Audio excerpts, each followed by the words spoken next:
sekedar bayangan hirup nu urang bakal amprok jeung Gusti Allah, lain jasad nu bakal amprok tapi ruh.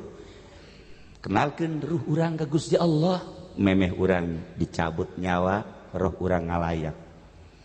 Mumpung aya keneh ahli-ahli Allah terutama di Indonesia. Di Indonesia kuari terbanyak ahli Allah dibanding jeung di luar negeri.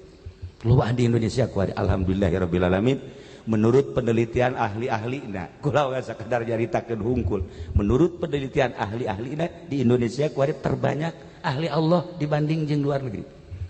Maka di Indonesia terjadilah ketentraman, tenang. Nik pilkada bae kuari nik pilkada parbo. Eueuh nu ngomong hiji-hiji aja.